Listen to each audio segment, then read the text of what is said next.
seu código fala só português? Coda na gringa. Your passport to an international career.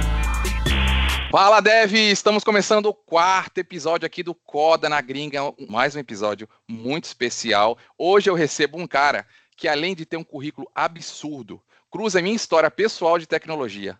Nos conhecemos lá em 2008, mas a conexão começou um pouco antes, quando eu fiz um curso lá na Braz e Figueiredo, vocês aí de São Paulo, aí na BF Bis.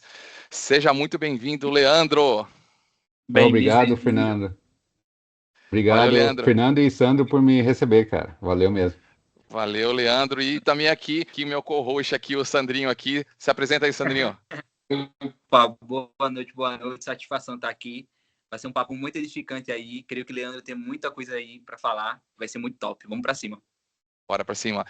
O Sandrinho, ele é empreendedor da área de marketing, vai ajudar muito a gente aqui nesse bate-bola aqui. Bora lá. Bom, seu Leandro, cara, quanto tempo, né, cara? Que coisa boa, assim, a gente se cruzar e poder falar das trajetórias aí, da nossa história aí. Estamos ficando mais velho, com mais cabelinho branco. Mesma cara de menino, você tá com a mesma cara de menino que eu te conheci, cara, lá, cara. Que legal, cara. É muito, muito, muito bacana a gente poder trocar umas figurinhas. Você tá na Austrália, né? Isso, tô em Canberra, na Austrália. Caramba, cara, tu tá o quê? Tu falou que 15, né? Tu tá 15 anos aí? 15 anos, cheguei em 2010 e esse ano eu tô completando 15 anos de Austrália. Caramba, cara, quando tem que fazer presencial aí, tu tem que desviar dos cangurus aí? Como que é essa cena aí? Pois é, meu, canguru aqui é uma peste. É mesmo, cara? Tem aqueles grandão que a gente vê, uns até preparados assim, tem uns canguru bem valendo mesmo? Tem. Aquele é mais difícil de ver porque ele é mais nas áreas mais afastadas da cidade. Mas Tá. na cidade tem mais os cangurus que a gente chama de wallabies, eles são um pouquinho menores, e os Tá. cangurus de médio porte. Em área de fazenda, assim, a gente tem aqueles cangurus grandes e fortes. Canguru a Austrália não tem um animal predador, né? Então, o Sim. canguru, ele se tornou uma praga. Todo Ah. ano o governo tem que fazer sacrifício em massa de canguru Caramba, para cara. tentar controlar um pouco, mas mesmo assim é muito, muito canguru. Caramba, cara, que loucura, Nossa. eu não sabia não sabia disso não. Tu saiu aqui do Brasil, né, você tá na Microsoft, né, na Austrália, missão crítica, cara, assim, você fala um pouquinho assim, qual que é as tuas estrelinhas aí? Você é o MVP dos MVPs aí da Microsoft, o que é MVP? Isso é importante, até para quem for assistir aí que não conhece, né? E lembrando que esse projeto aqui é um projeto que a gente tem um objetivo de ajudar com informações, né, de valor aí para quem quer sair do Brasil. Você que está assistindo aqui, o Leandro, ele vai até comentar se ele chegou a codar alguma coisa. Eu não sei se ele chegou a ter experiência em programação, ele é da parte de server, de infra cloud, tá? Mas ele vai ter muito que acrescentar aqui com todo o expertise dele, conhecimento dele e viver fora, como que é, né? Esse sonho de morar fora que muitos têm. Então, fala um pouquinho aí, Leandro, assim, das tuas estrelinhas aí, do teu... Eu queria ser metade do que você acha que eu sou, cara. Ô Sandro, só voltando atrás um pouquinho, Bom, o boa. Fernando trabalhava no melhor escritório que eu já vi na minha vida, cara. A gente levou lá, né? A gente Caraca. levou lá. Foi- Cara, ele trabalhava, eu te juro, eu tava na frente do computador, resolvendo, fazendo um assessment, dando uma ajuda no Active Directory que eles tinham lá, e tinha uma vista linda para a selva, e eu vi uns macacos, uns mico-leão lá pulando nas árvores, O assim, que cara, lembrou, mano? Cara, a gente chegava levou bem lá. perto da janela, cara. E eu ficava olhando pra janela assim, besta. Caraca, meu, trabalhava na época lá na Avenida Paulista, você só vê prédio e pedra em volta. E eu adorava ir pra lá, cara. Que coisa, Que da era hora. o melhor escritório que eu já vi na minha vida. Você me fez voltar, cara. Ô, Sandrinho, é Riviera São Lourenço, é litoral norte de São Paulo. É tipo aqui o diz bacana aqui em Jaboatão, esqueci aqui Paiva, tipo Paiva Paiva. aqui, né? Em Recife. Caraca. Aqui, né? Entendi. Aí assim, Leandro, pra você entender, o Paiva é um pedacinho da Riviera. Né? É lindo aqui o Paiva. Depois, não sei se você conhece aqui, coloca aí na internet aí. Mas assim, Riviera de São Lourenço é um bairro planejado na praia, assim, é lindo, realmente. Eu trabalhei quase 18 anos lá. O Leandro lembrou que a gente foi te aborrecer lá para descer a serra. Ah, que legal. Eu ia com o maior prazer, era muito legal. Mas Legal. falando um pouco sobre a trajetória, quando eu morava aí, nessa época que a gente se conheceu, 2008, 2007, eu comecei a ajudar muito na comunidade. Compartilhar um pouco do conhecimento que eu tinha na época, que era mais na parte de virtualização. Uhum. Virtualização naquela época não era tão grande como o AI é hoje, mas era um tópico bem. Tava revolucionando Quente, a forma né? que as empresas estavam fazendo o deployment de servidores e tal. E foi uma coisa que eu meio que peguei como caminho na minha carreira. E aí eu compartilhava muito artigo, fazia muito artigo, respondia muita pergunta no fórum do TechNet na época, e eu fazia também muita palestra, ia em eventos e tal, e eu fiz isso por uns 2 anos. A Microsoft tem não é uma certificação, é um reconhecimento, é um prêmio chamado MVP, Most Valuable Professional. E isso a Microsoft dá para aqueles profissionais que ajudam a comunidade, que compartilham exatamente o que eu fazia. E é sempre um dos maiores títulos que a Microsoft pode dar para um profissional, e ele é muito reconhecido no mercado também. Então, quando eu já estava em paralelo, começando a vir para a Austrália e planejando minha vinda para a Austrália.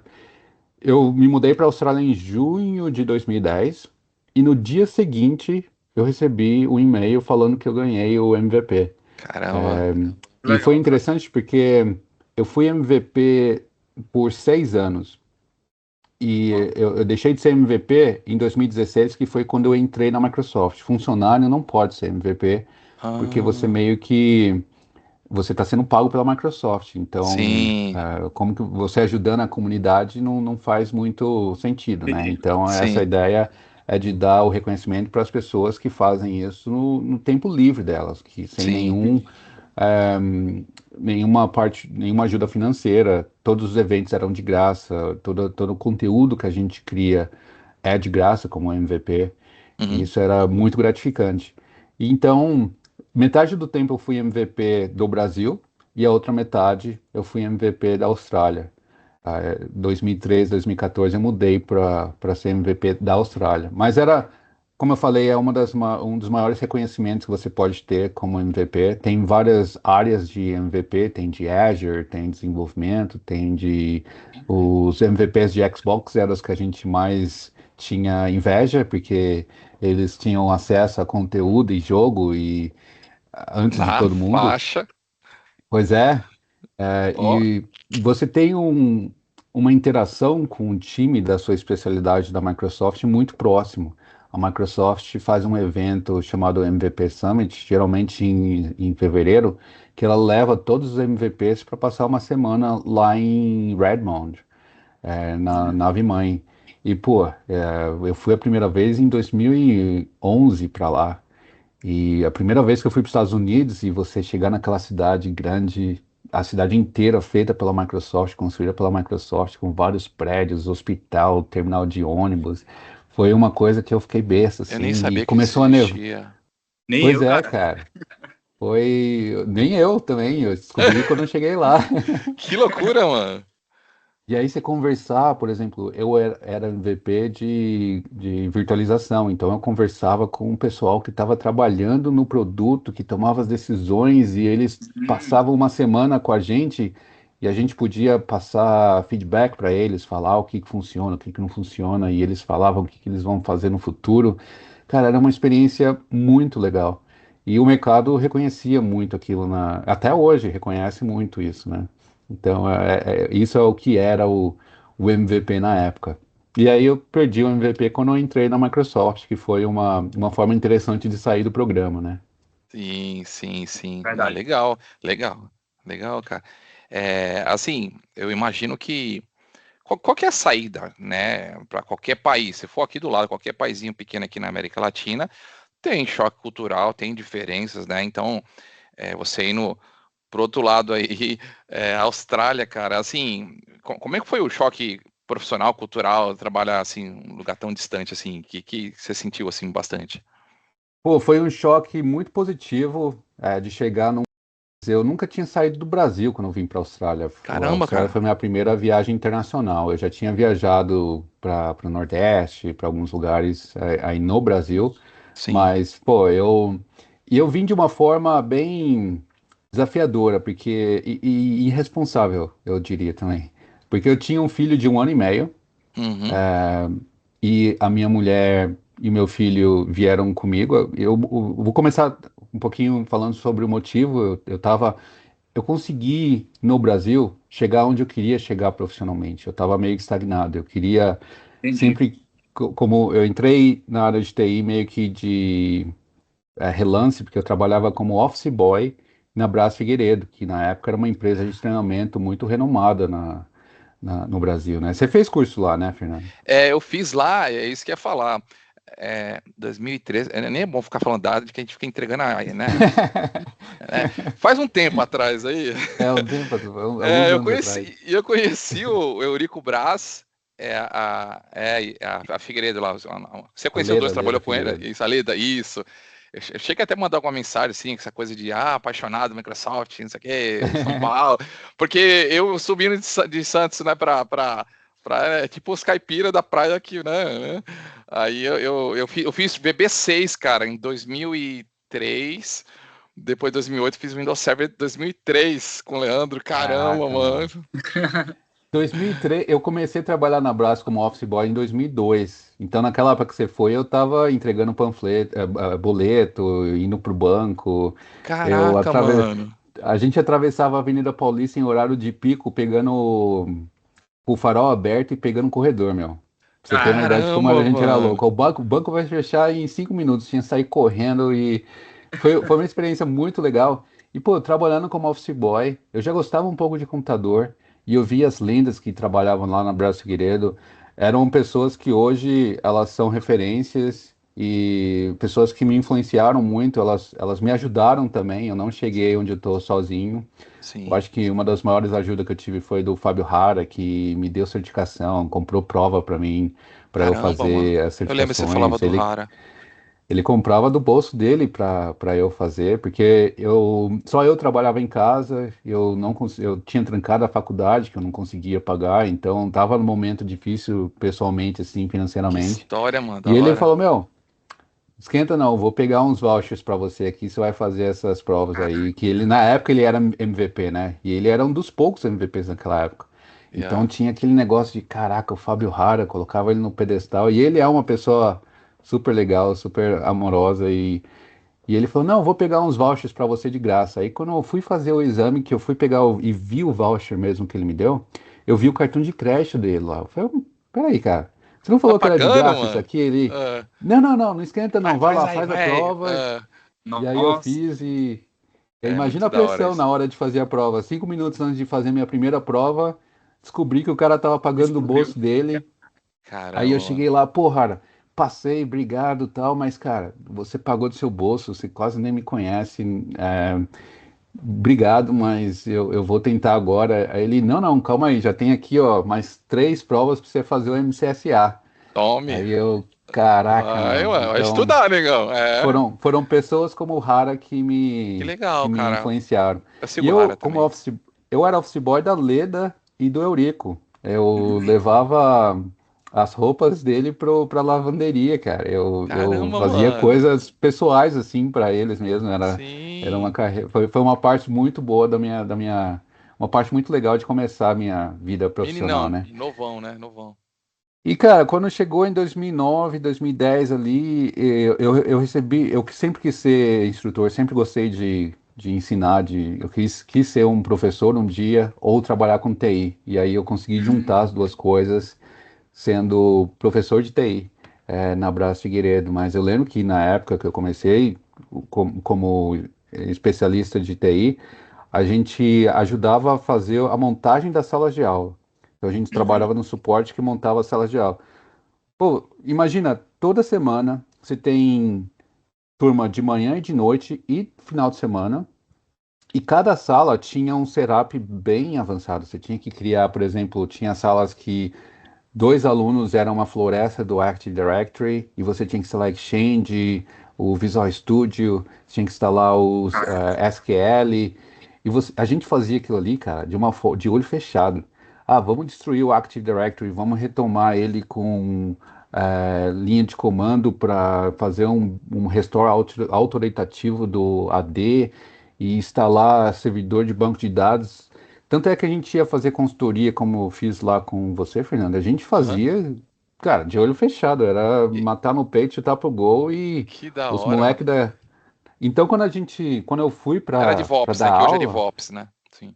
praticamente. Só que na mão, né? É, É, não, é. mas a gente tinha muito script, cara. A gente automatizava muito as coisas usando o Basic. A gente usava script mesmo. Yeah. É, e, e eu cheguei nesse topo da minha carreira. Eu ganhei um prêmio que foi dado até pela Leda em 2008, 2009, como o melhor instrutor da América Latina, o melhor MCT da América Caramba, Latina. Aquilo mano. eu tenho aqui até hoje. Deixa eu mostrar aqui para você Mas pega aí, rapidinho. pega aí, pega aí. Isso aí vale ouro, mano. Aí é relíquia. É, mano. Guarda Que aqui o da... prêmio que eu ganhei. É, Olha, cara. e esse prêmio foi legal porque quem deu foi a Leda. A Leda que foi a pessoa que deu o prêmio na Microsoft. E Sim. foi o MCT Summit, o único MCT Summit que a gente teve na América Latina. E foram 20 países concorrendo. E foi muito gratificante, porque Caraca, quando eu Que fui incrível, receber o cara. prêmio, eu falei, pô, Leda, eu era o seu office boy. E ela falou, agora você está recebendo esse prêmio. Eu chorando, que nem uma criança lá, quase na frente dela. Imagina. Qualquer um. E quando ela falou, e o prêmio vai para o Leandro. Você lembra do Hover também? Você conheceu o Hover? Não lembro, Hover, não. ele trabalhava na Microsoft, dava treinamento de Exchange também. Ótimo Eu cara. lembro do E ele tava Barbie, do meu lembro de lado. outros, cara. Não, não, não. Cara, o pessoal batendo palma e eu batendo palma também. Falei, caraca, meu, parabéns. E todo mundo olhando pra mim, eu falei, é eu? Não acreditei Você eu fica tinha meio, né? ganhado. Meio bugado, Sim, né? foi Tipo, bem né? legal. Que E legal, aí cara. eu cheguei nos meus 22, 23 anos no ápice da minha carreira. Eu falei, pô, e agora? O que eu vou fazer Entendi. agora? Cheguei onde eu queria chegar. Era o meu sonho de criança Quantos ser um anos? professor. Você tava no Isso, ápice? 2009 eu tinha 23 Olha, anos. olha só, um menino, cara. Caramba. Ah, e aí foi quando eu falei, cara, vou tentar a vida lá fora. Comecei a fazer a pesquisa e eu lembro que meus países, os quatro que eu estava pesquisando eram Estados Unidos, Canadá, Irlanda e Austrália. Hum, A Austrália já tinha uma parte meio que na frente ali, na lista, tinha uma prioridade, porque quando eu dava aula, tinha muito aluno brasileiro que vinha da Austrália para fazer curso na Brás. E era legal, porque eles falavam da Austrália. Eles entendi. falavam, eu moro na Austrália. Eu falei, por que você está vindo aqui, meu? Ele falou, primeiro, o curso aqui é 5 vezes mais barato que na Austrália. A qualidade do curso é 5 vezes melhor que na Austrália. E o dinheiro que eu pagaria fazendo o curso na Austrália, eu venho para o Brasil, faço o curso, pago minha passagem, faço umas férias aqui e ainda consigo economizar dinheiro. Ainda tira uma onda no E Brasil. E o idioma? Como que era na sala de aula? Porque um monte de brasileiro. E como que era o desenrolo disso aí? não, o cara era brasileiro também. Ah, Esses brasileiro. caras que vinham eram Ah, brasileiros tá, que entendi. moravam na Austrália, Ah, morava na Austrália, ok. Ah. entendeu? Então eles iam para o Brasil porque, óbvio, eles sabiam que a qualidade era melhor. E era, realmente. E, pô, aí eles falavam das histórias que na Austrália as casas não tinham portão e que o governo ajudava. Você tinha filho, o governo dava US$ 7.000 para você quando seu filho nascia e mais US$ 1.000 por semana ou por mês, não sei o quê. Aham. E o primeiro cara que veio é um cara chamado Wagner. Eu até visitei ele mora em Brisbane, aqui na Austrália. E ele Uhum. falou toda essa história, eu falei, meu, o cara tá viajando, ele tá, é firula, não acreditei em nada que ele falou. Aí veio um segundo cara chamado Cláudio, ele mora em Gold Coast hoje, se não me engano. Sim. E ele falou a mesma história. Eu falei, cara, você conhece o Wagner? Aí ele, não. Aí eu falei, interessante. Cola, as mentiras dele são iguais. Aí veio um terceiro cara que era o Rodrigo. Rodrigo, que eu também, que até quando eu vim para a Austrália, ele veio no mesmo voo e me ajudou no começo aqui. E o Rodrigo falou a mesma coisa, cara. Eu falei, caraca, interessante. Aí me ajudou muito na decisão para vir, legal. para sair do Brasil. Sim. Estados Unidos tinha aquele negócio de o visto estudante e alguns problemas que existem nos Estados Unidos, que existiam na época, ainda existe hoje, e estudante não poderia trabalhar. Eu acho que Canadá na época era a mesma coisa, Irlanda era meio parecido, mas a Austrália tinha esse negócio de que você vindo como estudante, você podia trabalhar por 20 horas Sim. Legal. por semana. Então falei, pô, interessante, dá pra gente trabalhar. E aí o que que eu fiz? Eu tinha um dinheiro guardado, e eu não tinha casa nem nada, só tinha um Fiesta 1.0. Vendi o Fiesta, deu uns 25 mil na época, Aham. e eu tinha mais uns 15 mil reais guardado. Não Tá. era muito, mas foi o dinheiro que eu É. usei para comprar a passagem de avião, pagar o curso, e eu lembro que sobrou uns 20 mil reais. E eu vim com esses 20 mil reais. A Foi ideia era sozinho? de passar Não eu, minha conheço. mulher e meu filho. Já foi já tudo, sim, Beleza. todos. Não falava inglês, nenhum de nós. Caramba. E aí, a ideia era, É isso que vamos eu ficar falo. 3 meses com esses 20 mil reais, a gente se vira, e nesses 3 meses a gente tem que aprender um pouco de inglês para a gente conseguir um emprego de qualquer coisa, tipo lavando Tu carro, meteu o louco mesmo, assim, tipo, tu não foi com uma coisa meti o pra ir louco. trabalhando. Não, Meteu o louco mesmo? visto de Caraca. estudante, larguei toda a minha carreira, por isso que eu falei, foi meio irresponsável. Tá. E vim pra cá. Tá. Cara, para você aprender inglês, eu Eu acho falo isso. que Eu falo isso, olha o que eu ia você falar. só consegue aprender quando Amado. a água bate na bunda. Não tem outra opção. Eu falo isso, Cara, cara. Eu não sei falar inglês, né? Eu sei 12 palavras em inglês, né? Aí, assim, se eu falo assim, eu tenho na minha cabeça essa trava e eu acho assim, se eu ler André, entendeu? Você meteu assim, for pra um país assim, vai, ou fala ou morre de fome, aí não tem jeito. Caramba, aí, tá, você é minha, vou usar isso como uma tese, mano. Caramba. Fernando, eu até escrevi um livro sobre isso, cara. Tem um livro que eu acho que é Ó, bem interessante olha, Sandro, para o olha, que Sandro. você está falando Massa. aí, que é um livro chamado Longe de Ambiência, Casa. né? São várias pessoas que saíram do Brasil, foram para Aham, outros países e eles contam a trajetória deles, com o que eles aham. passaram. E é um livro que a gente lançou. São mais de 30 pessoas que ajudaram a escrever o livro. Então, o livro tem várias histórias, inclusive a minha. E eu conto aqui nesse livro que eu aprendi como eu falei, eu mudei em junho. Eu consegui meu primeiro emprego 3 meses depois que eu cheguei, como MCT, para dar aula de TI. Agora eu te Caraca. pergunto, como que eu Como? consegui um emprego para dar Exato. aula de TI em 3 meses sem conversar, sem falar inglês? Essa é a melhor forma de você aprender inglês. É um segredo que eu vou passar para vocês agora, para qualquer um que está assistindo. Manda. Anota aí. Sai do Brasil sem dinheiro e com um filho pequeno. Ixi, Só isso. a Você motivação, vai né? aprender inglês, meu amigo. Você vai falar qualquer Você idioma. vai aprender inglês de uma forma que você nunca imaginou que você ia aprender na sua vida. Mano do céu. Esses 20 mil reais, eles duraram um mês, porque a gente não sabia que a escola para o nosso filho, a creche, era muito cara. Na época era quase o preço de do aluguel, que eram os 500 dólares por semana. Então a gente pagava 500 dólares por semana no aluguel e 500 dólares por semana na creche. Cara, o Ah, dinheiro que era para 3 meses, em um mês, assim, foi embora.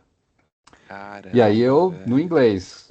A minha mulher foi meu alicerce no começo, porque ela começou a trabalhar, ela era secretária de um CEO de uma empresa multinacional aí no Brasil. Hum. E ela veio para cá e ela arrumou um emprego para trabalhar de babá e cuidar de 7 crianças de uma família judia. Caraca. Então, para ela foi Caramba, e ela mano. saía. Cara, foi muito legal essa parte também, porque quando a gente veio para a Austrália, ela falou: Eu não quero o nosso filho crescendo longe da nossa família. Sim, Ele tem 1 ano e meio. O pai dela adora ele até hoje, mas foi o primeiro neto dos dois lados, então ela tinha aquela ideia de a gente vai, fica 6 meses, aprendemos inglês e a gente volta. Eu Entendi. não vou ficar na Austrália, não vou morar lá. Eu tinha uma ideia que a gente ia querer ficar aqui. Antes de vir, eu já tinha essa ideia. sim, Mas eu aceitei aquilo e falei, bom, vamos ver como é que vai rolar, mas se tiver que voltar, eu já vim preparado para voltar em 6 meses. sim. Cara, a gente chegou aqui, ela conseguiu esse emprego e ela trabalhava à noite, porque ela fazia o curso de manhã. E eu Sim. ia pro curso à tarde, chegava do curso, ela ia trabalhar umas 6, 7 horas da noite e ela voltava 2, 3 horas da manhã. Cara, eu falei, ela não vai aguentar 6 meses, meu. Aí ela chegou, sentou na cama um dia, ela chegou 3 horas da manhã cansada, cara. E eu falei, vixe, é agora.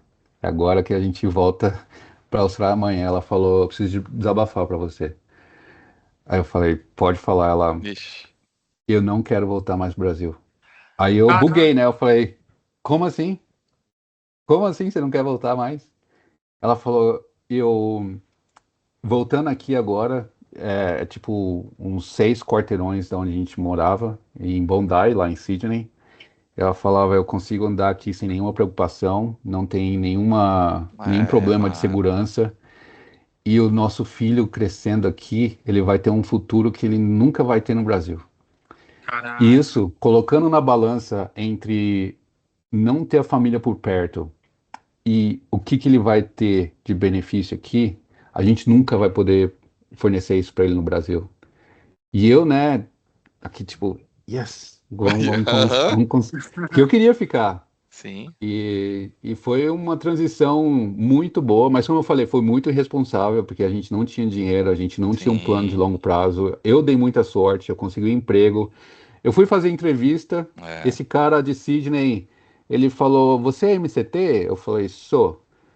A entrevista começou assim, Leandro é meio difícil para falar aqui na Austrália, vamos colocar o seu Leo, vai ser, seu apelido vai ser Leo agora.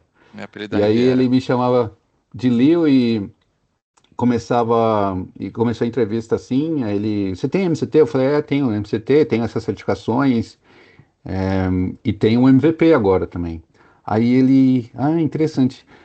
Você pode começar a semana que vem? A gente já tem uma turma de Caraca. SCCM. Aí eu falei, vamos conversar primeiro em inglês, né?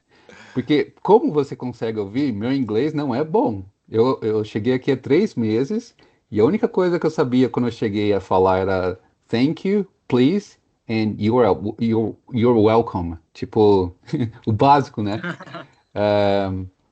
E aí ele falou, não, tá tranquilo, meu, seu inglês aqui não vai ter problema nenhum. E aí meio que conversamos ali sobre um salário que foi muito bom para alguém que tinha acabado de chegar. E ele falou: Eu te dou o visto, só que você vai ter que mudar, não é em Canberra, não é em Sydney o trabalho, é em Canberra.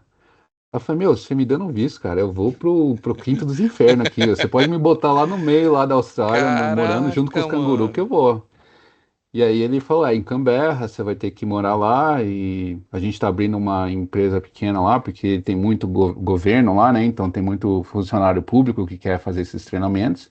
E aí, segunda-feira, ele me levou para lá, a gente foi junto e, e é isso. Fazem 15 anos dessa história louca aí.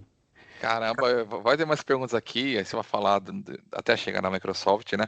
Mas antes de continuar, volta o livro um pouquinho, mostra a capa. Deixa eu ver um negócio, a capa do livro, só para um negócio, só para tirar uma dúvida. O que que é? Ah, tá ali em cima, tá. Pô, parecia o negócio do Corinthians, misericórdia, cara. Não. Você é louco? Né? Não. Ali parecia o negócio lá no canto, assim, ó. Ah, O tá. lado. Falei, não, ele Não, não. Ele. é Ele carimbo, tu é São carimbo de Paulino, né? passaporte. Tu é São Sou São Paulino, Paulino. né? Tem aquela história, cara. Tem uma história que você foi você contou pra gente, pô. Não sei se tu vai lembrar. Tu foi atender alguém, aí tava num outro clube. Tem alguma história assim, né? Que era. Sim, Era. cara. Caramba, cara. O meu chefe falou, ó, você tem que fazer uma consultoria que os caras Escuta estão há essa, 3 Sandrinho. Escuta dias. aí. Os Escuta. caras estão há 3 dias sem e-mail. Tá feio a coisa lá, você vai ter que ir lá dar um help pra eles. E eu falei, ah, beleza.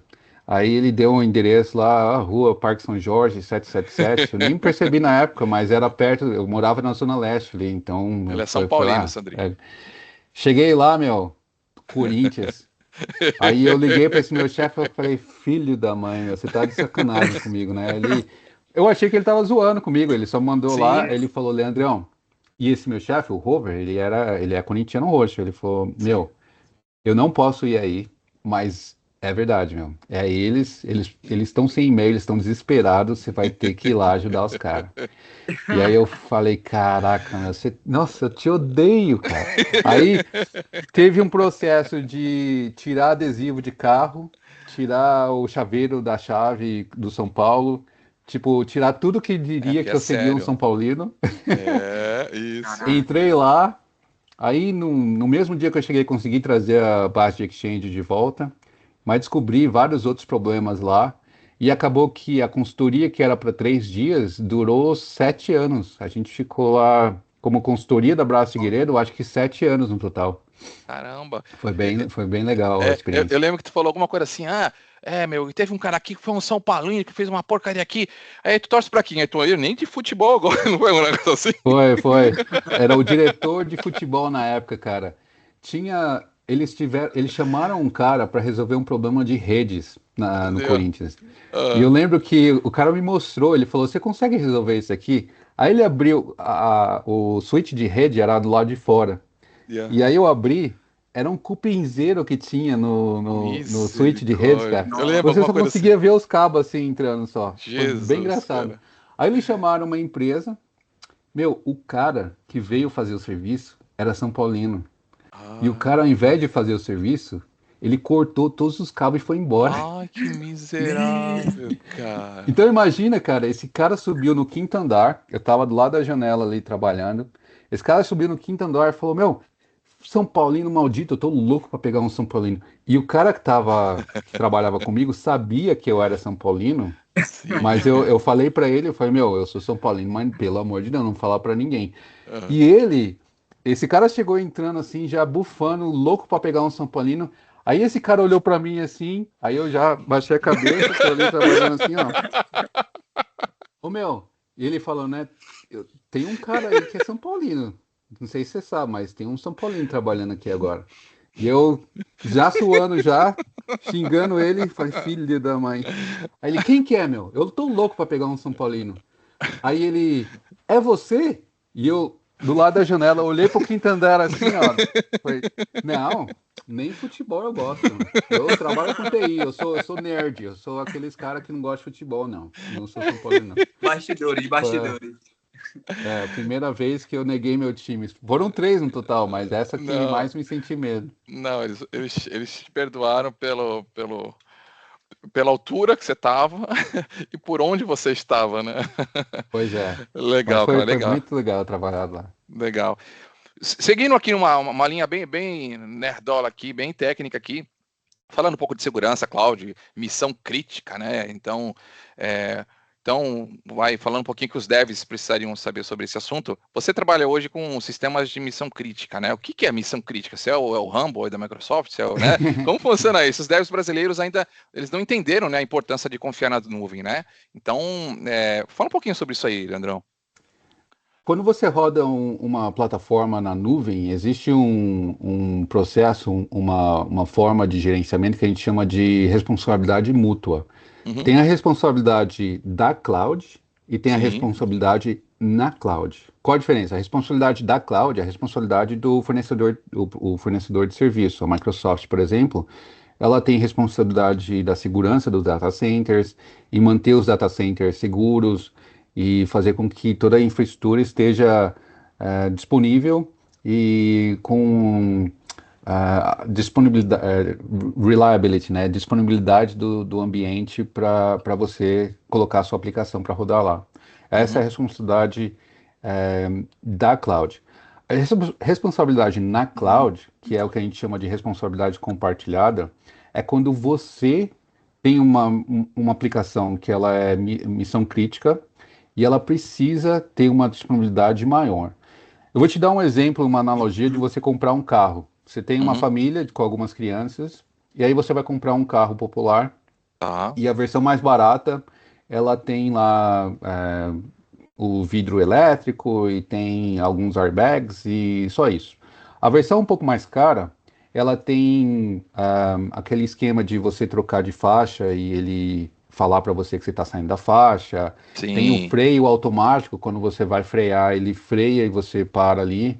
Tem coisas de segurança que, para uma pessoa que tem uma família, ainda mais crianças, você vai usar muito isso como forma de decisão quando você for comprar seu carro, certo? Perfeito. Então, na cloud é uma analogia meio que igual. Quando você roda uma aplicação na cloud, você tem como aprimorar a disponibilidade da sua aplicação. Como que seria isso? É como se você tivesse essas funcionalidades extras para te garantir, ao invés não só a segurança, mas a disponibilidade também. Por exemplo, eu tenho uma aplicação que roda aí no data center de São Paulo e o data center teve um problema e saiu fora do ar. Certo. A sua aplicação vai ser impactada. Eu tenho clientes que rodam aplicações em missão crítica e eles não podem sair do ar. Eu tenho um cliente que é equivalente ao Mercado Livre, por exemplo, aí no Brasil. Se esses caras estiverem fora do ar por 1 hora, eu como consumidor, eu não consigo comprar no Mercado Livre, eu vou comprar num outro. Sim. Não só a perca financeira que você tem, mas o impacto à sua marca, ela é muito grande. Exato. A gente tem um dos clientes aqui, é o maior fornecedor de pizza, a maior franquia de pizza dessa região toda, Ásia Pacífica aqui. E, cara, imagina esses caras fora do ar, no final de uma Copa do Mundo, todo mundo pedindo pizza e o impacto que teria para eles. Eu tenho um outro cliente aqui no governo da Austrália que eles são os responsáveis pela parte de saúde. Sem dar muitos detalhes, se eles estiverem fora do ar, são vidas em risco nos hospitais. Perfeito. Então, eu não posso correr esse risco de ter a minha aplicação rodando em um só lugar. Eu tenho que criar 1 ou 2 cópias da minha aplicação rodando ao mesmo tempo. E isso vai fazer com que, se caso acontecer esses problemas de, sei lá, como aqui na Austrália em 2023, 2 anos atrás, teve um problema de um data center, teve uma tempestade, o raio atingiu o data center e acabou impactando o ar-condicionado do data center. Esse data center foi meio que impactado na nossa região. E muitas empresas ficaram com o sistema fora do ar. Essas empresas com missão crítica, elas não foram impactadas, porque elas tinham essa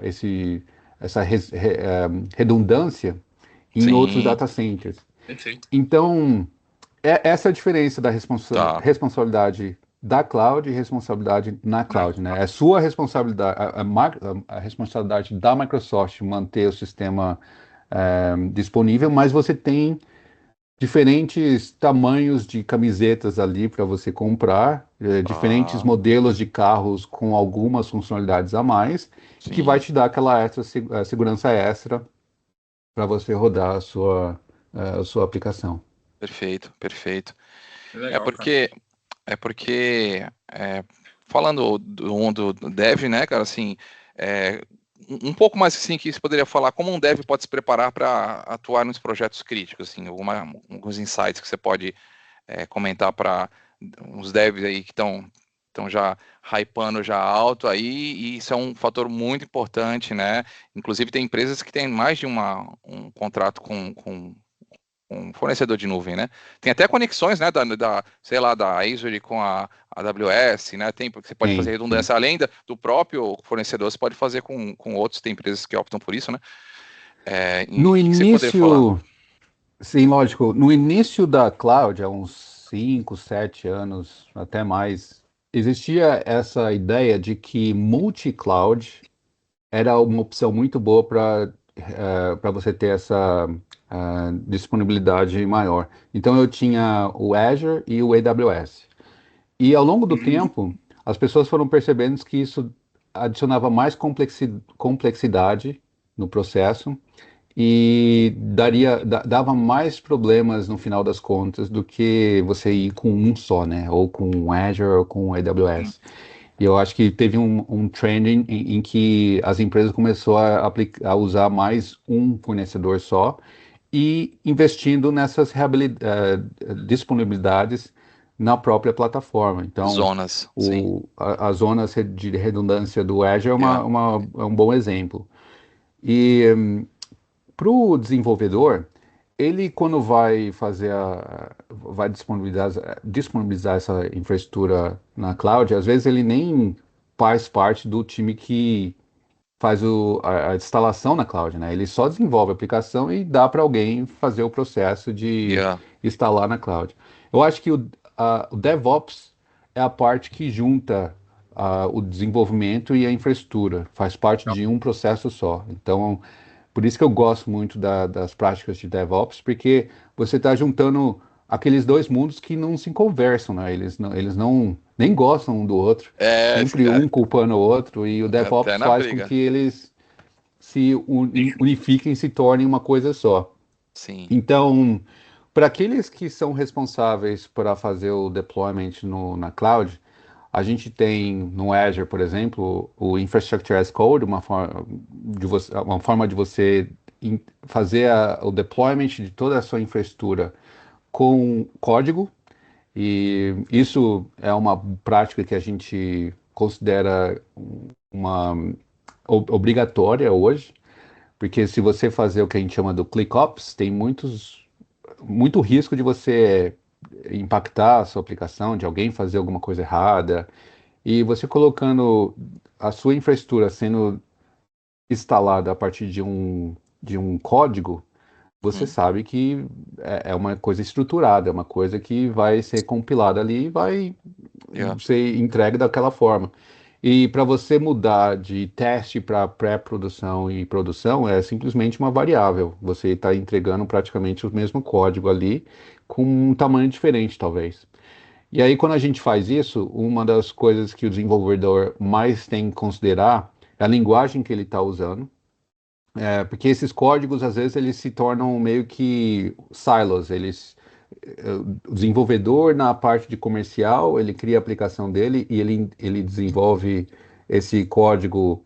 Tem várias linguagens. Os mais comuns é o Biceps da Microsoft e o Terraform, que é usado para vários cloud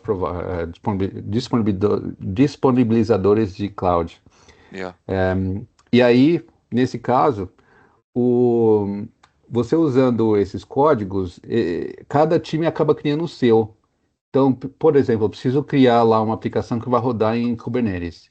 Aí eu vou criar aqui um cluster de Kubernetes, a gente vai usar no nosso time de comercial aqui. Aí o time de vendas está criando uma aplicação, o desenvolvedor está criando um outro método de implantar a mesma coisa, aí você acaba com vários modelos de implementação e meio acaba criando uma bagunça. O que a gente criou na Microsoft é um projeto chamado Azure Verified Modules, AVM. O AVM, ele cria esses templates para você, seguindo as recomendações que a gente oferece e chamado Well Architected Framework. É um framework para a forma correta de você instalar aplicações na cloud. Então, por exemplo, Fernando quer criar uma aplicação lá, e a gente precisa fazer com que ela siga todas as diretrizes, as recomendações que a Microsoft usa, que a Microsoft recomenda. E esse framework é exatamente isso. Fala, ó, você tem que fazer dessa forma, você tem que levar em consideração a segurança, a disponibilidade, talvez você tenha que criar mais que uma cópia da sua aplicação. Então, o Azure Verify Modules, ele serve para resolver dois problemas. O primeiro é esses grupos essas formas diferentes de criar uma aplicação na cloud. Você unifica em uma forma em que, se você criar um cluster de Kubernetes, como eu falei, ou um app service, você usa o módulo. Você não cria o código do zero. O módulo é como se fosse um template.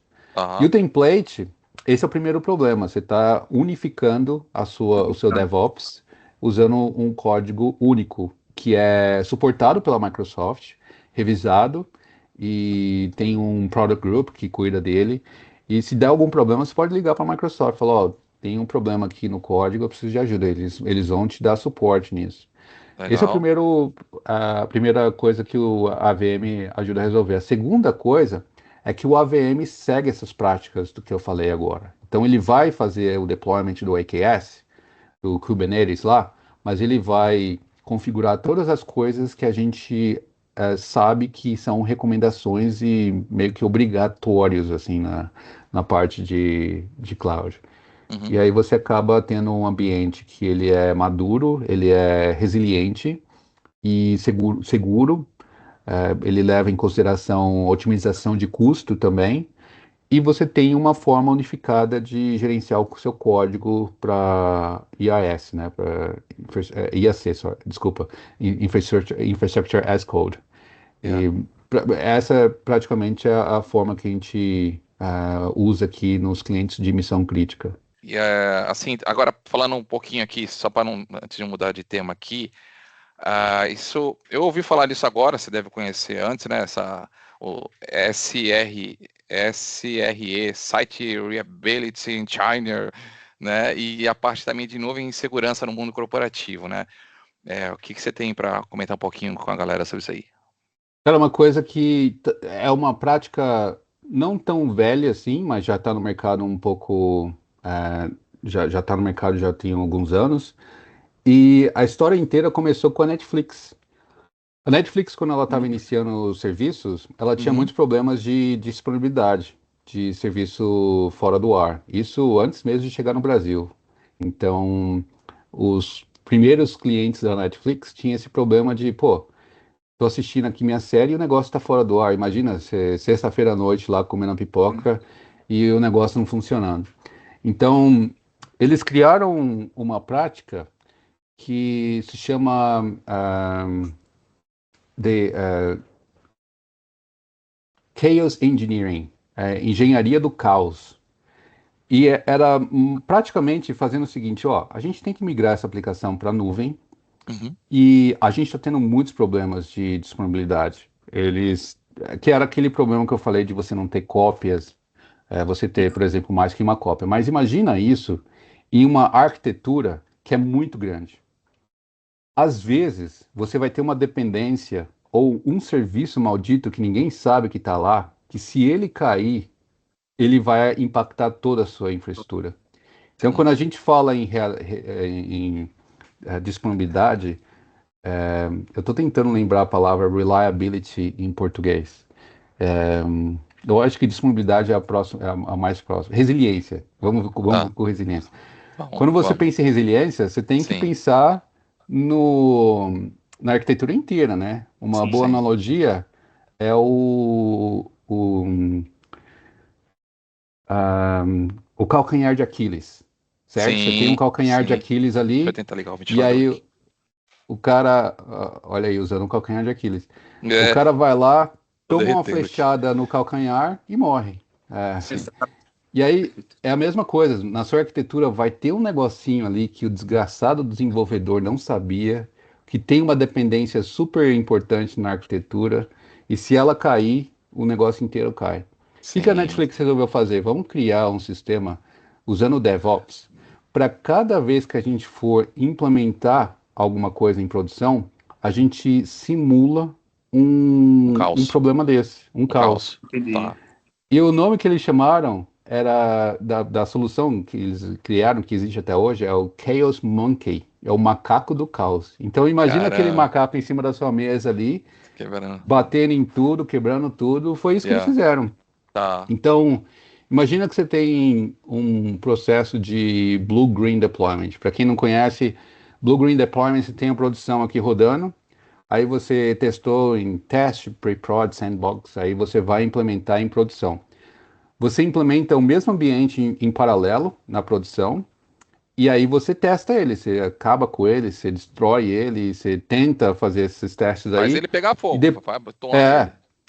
e ele está em produção em Estressa, né? paralelo, ele não está em produção ainda, ele é a sua versão nova ainda, mas tudo está indo para o ambiente azul. O ambiente verde aqui é o que você pode brincar, é o seu playground. Aí você bota um macaco lá para simular essas coisas.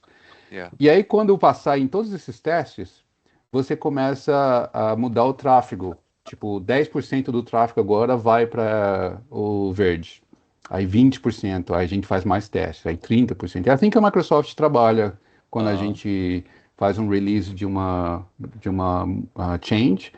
E eles fizeram essa prática e isso ajudou muito a resolver esses problemas, porque você conseguia fazer uma forma de você fazer um planejamento da minha arquitetura, e é um processo chamado Failure Mode Analysis, análise de modo de falha. Qual que é os componentes da nossa infraestrutura? Qual que é a chance daquele componente ser impactado em produção? E como que a gente faz para simular aquele impacto? E aí eles faziam isso, randômico, assim, meio que, vamos hoje tirar a conexão do banco de dados e ver se a aplicação consegue conectar com o site, o outro banco de dados que a gente tem, uma outra cópia É ali. a redundância. Vamos ver a redundância se funciona, o que acontece com a aplicação se alguém criar uma regra no firewall que vai tirar o tráfego da aplicação. Então eles faziam isso e aí eles conseguiam testar, primeiro, monitoramento, se o monitoramento ia conseguir pegar essas falhas. Segundo, eles faziam uns hackathons assim para falar pro pessoal, a gente vai destruir o negócio, vocês vão ter que descobrir o que é, vocês vão ter que resolver o problema. Vamos ver quanto tempo vocês demoram para resolver o problema. E faziam meio que uma forma de uma Olimpíada, assim, era bem interessante. Vamos lá, a gente destrói tudo e vamos ver qual que é o time que descobre primeiro. E aí eles conseguiam, a gente resolveu o problema em 3 horas, que é um tempo muito alto, só que a gente percebeu que o monitoramento não funcionou, os alertas não funcionou, porque a gente nem considerou esses problemas. Sim. Então o que eles fizeram? Eles fizeram o caos ser parte do processo de DevOps deles. Para cada Legal. vez que eles implementavam uma nova versão, essa nova versão era estraçalhada nesse esquema de blue-green aí, e eles eram muito mais preparados para quando acontecia alguma coisa. Sim. E reduziu o impacto em produção de uma forma muito grande, assim, sabe?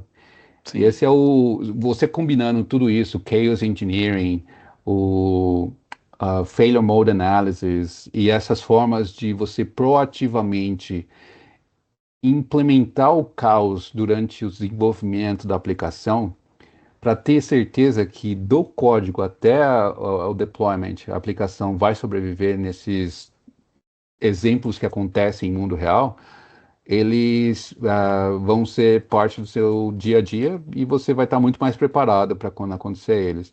Perfeito. E aí, como resultado, Massa. você reduz muito esses impactos na produção. Muito legal, muito legal. Assim, Sandro, você na área, o Sandrinho está estudando análise de dados, né? Ele está doido para vir para o nosso mundo aqui, subir para o nosso mundo, vai ficar doido com o nosso mundo, cara. E assim, Cara, manda aí.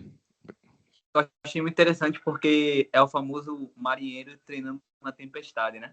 É isso então aí. Eles criam o próprio caos ali para eles mesmos se treinarem. Isso mesmo. É muito interessante. Porque tudo que é no mundo, o desenvolvimento, no mundo de tecnologia, TI, é tudo, assim, cara, crescimento sem limitação. Então, você pode fazer uma solução que, aquele papo que a gente estava tendo esses dias, você pode fazer um SaaS lá, uma solução que começa agora, se você não fez bem redondinho, vai estourar muito mais rápido, pode ter 10 usuários, daqui a pouco ter 1 trilhão de usuários, é possível, com a internet isso é possível, ter 1 trilhão de usuários e vai explodir aquilo lá, que se você não fez a coisa correta, né? E assim, o que eu ia falar, só fazer uma análise aqui, um paralelo, que tudo isso que o Leandro está falando, o Leandro, ele é da NASA, né? Ele fala já de mega soluções, infraestruturas, negócio. Assim, dentro do mundo de desenvolvimento de tecnologia, tanto rede e com programação, vamos falar assim, existem camadas de trabalho, vamos falar assim, não? Então tem a produção de fato, onde as pessoas trabalham, e tem uma camada de teste só para as pessoas testarem, homologação, e tem outras camadas, vamos falar assim. Então, o Leandro, ele já vive na NASA, aí, no outro ministério faz tempo. Eu estou há menos de 7 anos, menos de 7 anos, agora eu nem estou colocando a mão em código, né? Mas eu tenho muito tempo em desenvolvimento. Eu estou há menos de 7 anos que eu trabalho com camadas, porque minha vida inteira foi o horse, produção, era servidor, caiu, o Delete sem front, quem nunca, entendeu? Cara, assim, eu tenho a expertise ali do chão de fábrica mesmo ali, o servidor caiu cabo, não sei o que, derrubou no backup, servidor backup, isso aí que pra quê? Besteira, isso aí é besteira. Né? Então, isso aí é a nata, né? A nata da tecnologia que o Leandro é um dos responsáveis de fazer a coisa, manter essa coisa aí. Soft skills, mentalidade para crescer na carreira global. Isso aqui é legal. Isso aqui é legal, que interessa muita gente. Queria perguntar. Cara, manda aí. Pode ir lá, Sandro. Cara, Leandro, como você teve uma experiência, né, com 20 e poucos anos, já ter alcançado o que você quis no Brasil e ter ido explorar novas coisas na Austrália, como você falou, eu queria saber qual foi uma cultura ou um hábito que você percebeu que o pessoal do lá tinha, que no Brasil não tinha, que isso te fez crescer automaticamente, né? Porque você se molda ao ambiente. Eu acredito muito nisso. Como você falou, né? A necessidade fez você aprender o inglês de forma muito mais rápida que qualquer curso, qualquer mentoria, o que você fosse fazer. Então, pelo fato de você ter ido para a Austrália, conhecido novas pessoas, visto coisas que você nunca viu, eu não tenho noção assim, do quanto isso impactou para um cara que já tinha alcançado um certo prestígio aqui no Brasil. Eu acho que foi muito, muito além. Mas você percebeu algo, tipo, poxa, esses caras, eles fazem isso e lá não tinha isso, cara. Que interessante, vou começar a fazer. Tem algumas histórias interessantes sobre isso e vários exemplos também, porque é uma cultura bem diferente, né, Sandro? Você tem um baque assim que você fala, caraca, meu, eu vivia numa bolha lá no Brasil, a gente achava que aquilo era a realidade. Aí quando você sai do Brasil, você fala, meu Deus do céu.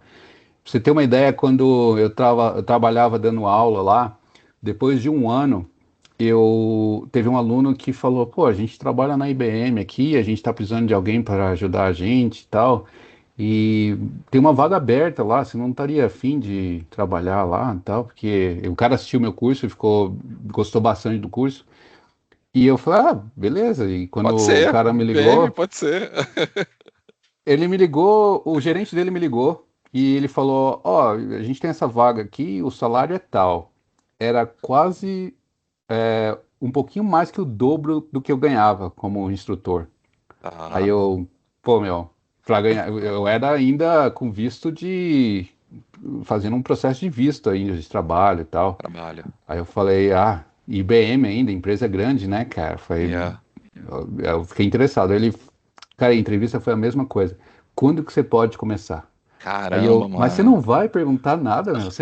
Ele, não.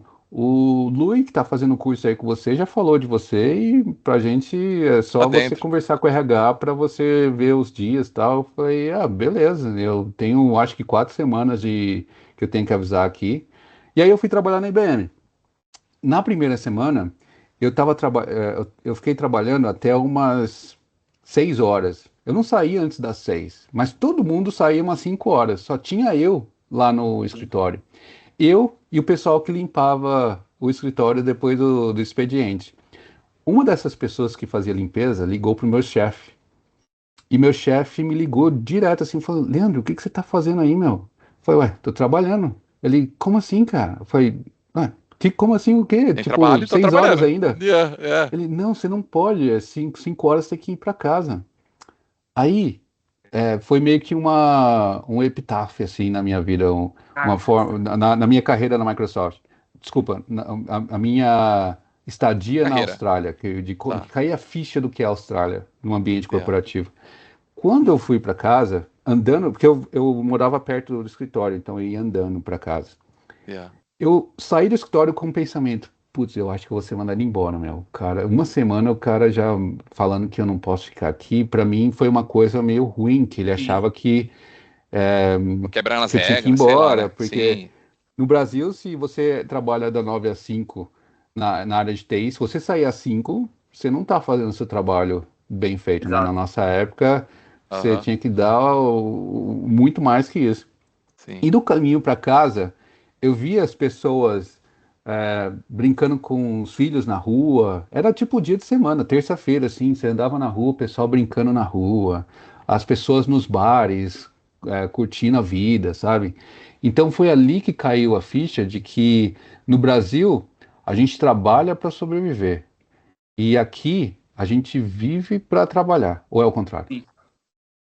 Mas eu A gen- entendi o que você Você queria entendeu, dizer. né? Entendi, entendi. Mas no Brasil a gente trabalha muito para conseguir viver. E aqui não. Sim, Aqui a gente vive e o trabalho é só para conseguir você.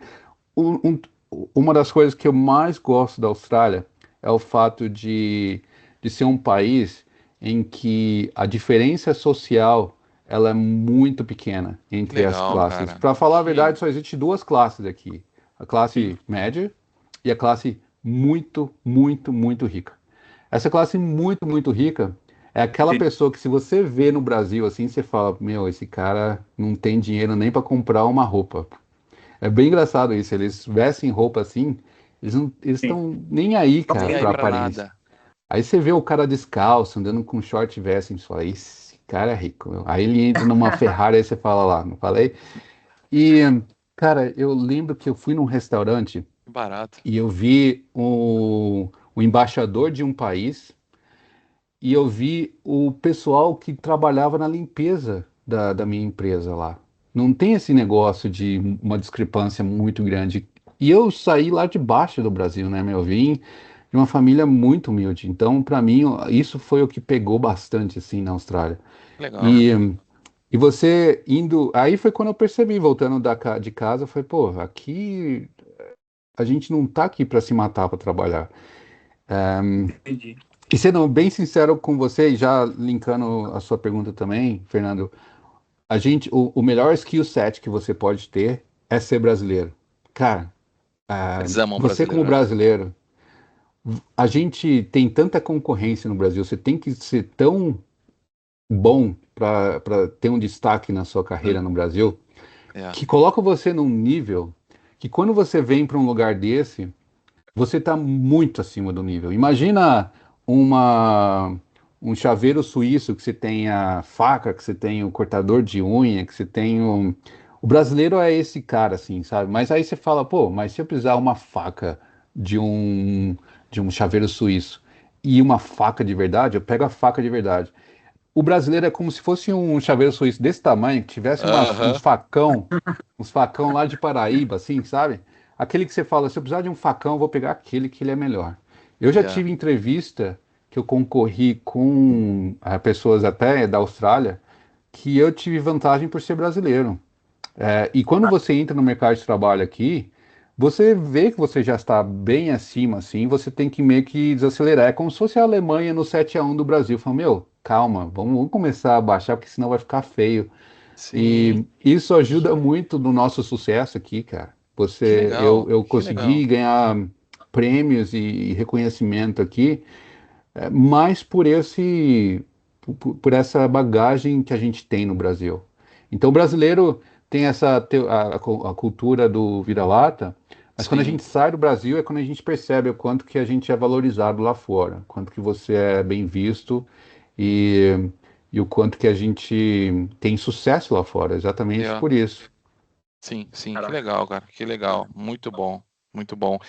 E falando um pouquinho mais de adicionais aí à carreira, né? A ser muito bom no que você faz, né? Então, você comentou algumas coisas, mas comunicação, liderança, pensamento estratégico, é importante saber se vender, né? Então, articular bem isso eu até converso bastante com algumas pessoas, né? É muito comum no nosso mundo de tecnologia, principalmente em programação, né? Programação, tu vê, às vezes o cara é um gênio, assim, parece um bicho, não gosta, até morde, né? Só que o cara, assim, ele não gosta de falar com ninguém, não sei o quê, mas ele é um gênio, deixa ele quieto aí, dá um teclado, um mouse pra ele aí, vai lá que ele destrói, beleza, né?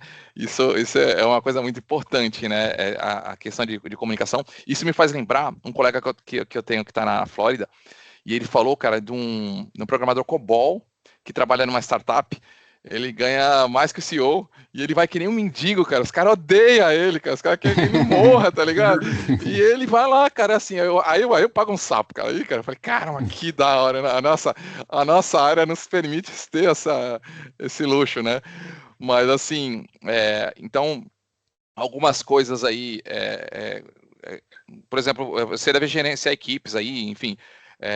O que você poderia falar mais aí sobre essas outras habilidades, além do teu conhecimento técnico? Essas habilidades, os soft skills que você está falando, é o que separa o profissional técnico de um líder, de uma pessoa que vai subir na carreira, que vai ter um impacto maior, que vai ser um gerente, um líder de equipe, ou até um CTO, um cara que vai chegar num nível muito grande. E eu acho que os soft skills, eles são mais importantes até que a parte técnica, né? Eu lembro que quando eu comecei a dar aula, eu tive um mentor que me falou isso. Ele falou, ó, para você dar aula, é 30% técnico e 70% de forma de soft skills, de você saber dar aula, né? E, cara, aquilo resonou assim comigo e eu uso muito nas formas que eu converso com meus clientes, na forma que eu lido com o meu time. E tendo essa carreira de professor no início, a gente tinha que fazer mágica, tocar fogo na época dos treinamentos, você lembra? A gente tinha que fazer com que o pessoal... Aqueles treinamentos não eram baratos, cara, eram muito caros. Sim. O curso semanal era tipo R$1.000, R$2.000, isso há 20 anos atrás. Então a gente tinha que fazer com que quando você saísse do curso, você saísse com tipo, caraca, que curso animal. Tô preparado para resolver esses problemas. E a gente tinha laboratório, a gente às vezes juntava. Eu lembro que a gente fazia uns negócios lá na Brás que juntava os desenvolvedor, a aula de desenvolvedor para eles desenvolverem uma aplicação. A gente instalava o ambiente corporativo e a infraestrutura com Active Directory, e-mail e banco de dados. Vinha o DBA e fazia a implementação do banco de dados com a aplicação. Então a gente juntava 3, 4 salas assim totalmente diferentes e a gente fazia um projetinho que no final tinha uma aplicação rodando ali, que era muito legal. Então, eu aprendi muito e eu tenho uns links que eu posso até disponibilizar, Fernando, como inspiração. Legal. Sabe aqueles vídeos do TED? O TED Talks? Sim. Tem uns 3 ali, cara, que você assiste, você fala, é isso, a da parte de linguagem corporal, a parte de você... Legal. Às vezes você vai dar uma apresentação, o cara ou a mulher chega e fala, eu tô aqui para falar sobre a nova versão do .NET e você vê que a pessoa tem uma linguagem corporal que é fechada, ela usa muito esse movimento aqui, ela fala para dentro, ela não tem aquela presença, né? Sim. E, cara, isso é uma forma que o seu corpo, ele mostra o quanto você está nervoso e despreparado para aquilo. Agora, por exemplo, essa forma aqui de você fazer esse movimento com o pescoço é uma forma de você estar protegendo o seu pescoço contra uma coisa que você está muito... O seu cérebro automaticamente faz isso involuntariamente. E, cara, é a forma mais vulnerável que você pode estar mostrando com o seu corpo. É isso aqui, ó, que você está protegendo o seu pescoço de um não verbal, é isso mesmo. É isso mesmo. A comunicação não verbal é muito importante, eu falo disso também. quando o pessoal entra na Microsoft, o pessoal técnico, tem um treinamento aqui que a gente trabalha muito isso. Pô, você vai estar falando com um cliente, você tem que ter uma preparação e você tem que você tem Postura. que saber essas coisas para quando você Yeah. for falar com o cliente, você falar de uma forma que você vai conseguir vender seu peixe. E eu dou esse treinamento já faz uns 6, 7 anos. Eu faço parte do time que cria o treinamento agora e Legal, a gente cara. meio que faz uma aplicação desse treinamento para várias outras áreas, time de vendas também. E a gente faz muito isso, tipo, como que a sua postura, é, a forma que você fala, as coisas que você, a forma, como que você pode usar isso como uma vantagem para Uhum. você influenciar num treinamento. Outras Yeah. coisas, outro desafio que a gente tem hoje é que a maioria dos treinamentos e reuniões é tudo por virtual, né? Yeah. E a maioria do pessoal tem a câmera desligada. Cara, sabe quando você vai naqueles treinamentos, naquelas reuniões que o cara, a pessoa começa a falar, a primeira coisa que você faz é pegar o celular e já Sim. começar. Tipo, Uhum. putz, chato pra caramba, não. Sim. E a gente fala sobre essas coisas, táticas de fazer com que as pessoas continuem Engajadas, né? ativas e engajadas. Yeah. E, como eu falei, eu acho que é um divisor de águas. E a nossa parte técnica, a nossa profissão, é a que mais sofre com isso. É a pessoa Sim. que ela é mais despreparada. Você tem tanta preparação na parte técnica e você é tão apaixonado por aquilo que acaba criando aquela pessoa que ela não tem muito esse tipo de skill set, né? Ela não tem esses soft Yeah. skills. Yeah. Yeah. E desenvolver eles, eu acho que é muito importante. A gente, como brasileiro, ainda mais fazendo essa comparação de você morando fora do Brasil, a gente, como brasileiro, a gente já tem esse calor humano, a gente já tem esse negócio de, opa, Fernando, tudo bem? Você já dá um abraço, o Yeah. pessoal aqui já, opa, tudo bem? Não, quase nem levanta a mão, oi, tudo bem? O Uhum. brasileiro não, já vem aqui, meu, dá um abraço e essa forma que a gente tem a gente é mais feliz, a gente é mais ativo, a gente é Sim. mais presente, a gente Calor tem humano. Latino, esse né? Aquele sangue calor, latino. exatamente. E isso é uma vantagem muito grande. Quando você começa a aprender essas coisas, esses hacks assim, que fazem uma Yeah. diferença, um impacto muito grande, aí Yeah. você vê que o pessoal começa a te olhar de outra forma. Olhar o Leandro não é mais aquele cara que sabe bem. O Leandro é um líder, ele me influencia. Eu quero Sim. ser como ele, eu quero copiar ele. Sim. Você se torna um exemplo a ser Sim. seguido. Então, Sim. isso eu acho que é um divisor de águas muito grande que, como brasileiro, a gente já tem uma vantagem também É muito grande, né? default já de fábrica. A gente está encaminhando por final aqui já do encerramento. E o Zé da Microsoft, que é o episódio anterior, que eu vou subir aí, já está no ar, pessoal. E ele falou sobre isso, cara, que ele chega assim, ele tem um cargo de liderança também, e ele chega nos lugares assim, no escritório, né? Aí ele vai, opa, tudo bem? E aí foi, e a semana passada, não sei o que, você falou, não sei o que, teu filho, aí o teu cachorro, não sei o que, nós somos assim, né? E as pessoas Sim, gostam disso, que nem ele falou, o americano, ele não quer se envolver, ele fica na dele, tipo, não mexe comigo, mas se alguém pergunta, ele quer falar, ele, legal, pô, e fica feliz, você lembrou de mim, pô, que legal. Aí ele falou que ele foi falar com a chefe dele, numa situação que aconteceu e tal, eu tô meio chateado por isso, pô, ela é verdade, tal, alguma coisa meio, sei lá, que apareceu na televisão, alguma coisa pública assim, e aí ele tava meio com uma aparência meio estressado, meio chateado, ela, mas não fica assim não.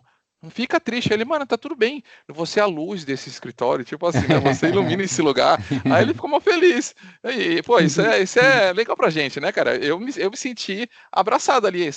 É um pedacinho de nós lá, né? Assim como você é um pedacinho de nós aí na Austrália. Eu acho muito legal isso, cara. Acho muito. É o nosso sangue brasileiro, né? E antes de ir pro encerramento aqui, duas coisas que você vai ficar feliz em saber. Uma da pasta mágica, que eu lembro da pasta mágica que tinha no cursinho lá. Pasta mágica, Sandrinho, era uma pasta compactada, né? Um diretório, com várias Sim. ferramentazinhas da hora, assim, pra gente estudar, treinar, enfim. Que o Leandro, tem uma cereja do bolo, a pasta mágica, aí quem vai querer? Eu quero, cara. Aí a gente pegava a pasta mágica, que tinha isso aí. E uma coisa que eu falo até hoje, cara, que eu aprendi com você, que quase que você falou, achei que você ia falar, essa hora que separa homens de meninos, né? Você que falou isso, cara, eu uso até hoje isso aí, cara, sobre isso. Eu acho legal essa analogia. É verdade. E lembra disso aí, cara?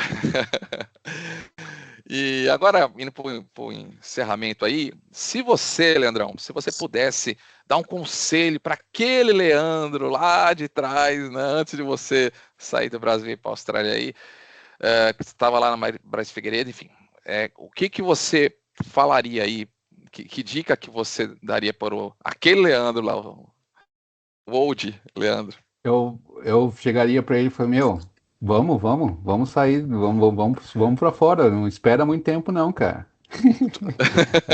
Eu já fiz esse ensaio filosófico, esse pensamento assim algumas vezes, e a forma que eu vejo isso é de eu no futuro indo ver a minha pessoa do passado olhando para mim e eu só fazendo assim, ó.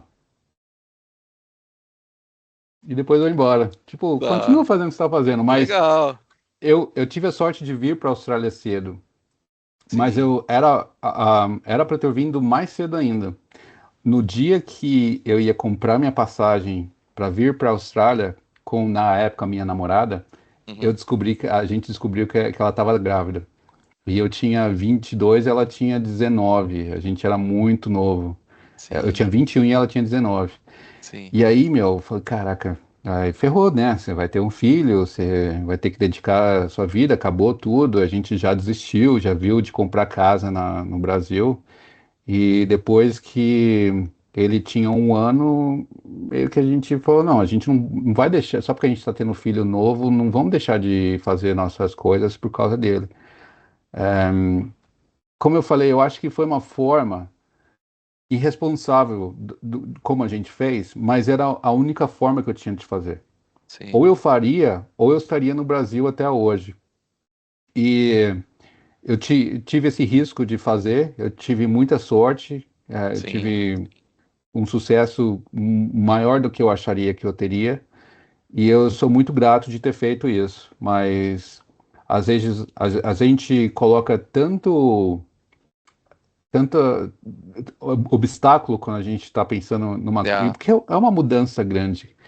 Cara, eu sempre faço... Existe uma coisa psicológica que acontece quando você sai do seu país, ó o copinho. que é o é o que eu chamo de o complexo da terra sem dono.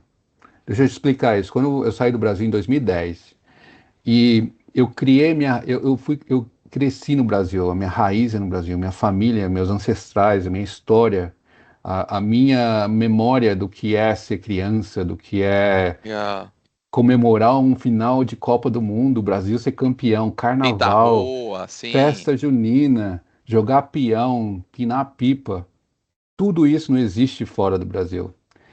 Então, você que tem essas raízes no seu país, e quando você sai do Brasil, você cria uma bifurcação nessa sua árvore ali.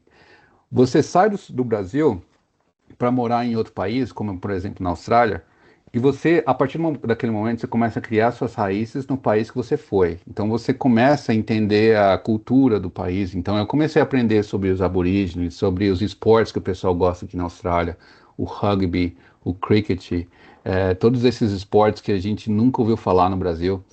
Então você começa a criar essas raízes. Mas o complexo da terra sem dono, que eu chamo, é que se você voltar para o Brasil, quando eu volto para o Brasil, eu não me sinto mais brasileiro. Eu não me sinto mais o Leandro que era quando saiu em 2010. Porque o Brasil que eu me lembro não é mais o mesmo. Exato. As pessoas que eu conheço continuaram a vida delas. E até os lugares que eu cresci, que eu tenho aquela lembrança muito bonita e gostosa, mesmo eu indo lá, não é o mesmo lugar. Então, e o outro problema que você tem é que na Austrália, morando aqui, criando essas raízes novas, eu não cresci aqui, eu não nasci aqui, eu não sei quem é o Silvio Santos da Austrália, eu não assisti o Sérgio Malandro da Austrália, sabe? A Xuxa da Austrália. Então você fica ali no meio, no limbo. você nunca vai se sentir mais brasileiro Sim. e você nunca vai se sentir uma pessoa completamente no país de destino. Isso tem um lado bom e um lado ruim. Eu vejo pelo lado bom. O lado bom é que você consegue ter essas duas raízes, você tira a sua raiz que estava naquele vasinho ali, você aumenta ela. Você tem aquela raiz, ela está lá ainda, mas agora você expandiu, você tem uma comparação, você consegue ver as coisas boas e ruins de cada um dos dois e levar aquilo para sua vantagem. Yeah. Então, eu acho que essa analogia ela é muito boa, porque ela mostra que quando você sair do país é uma decisão muito grande e vai fazer com que você se torne uma pessoa muito melhor, uma pessoa diferente. Sim. E é isso. Planejamento é importante, lógico, mas às vezes a gente fica pensando, mas pô, eu tenho um trabalho aqui, mas eu não sei como é que vai ser lá. Então, você sempre vai pensar, você sempre vai ficar com isso na cabeça. Você nunca vai chegar, vamos lá, vamos É, eu, separar homens de meninos, vai. cara, assim, eu resumiria o que você está falando, que eu tenho esse pensamento.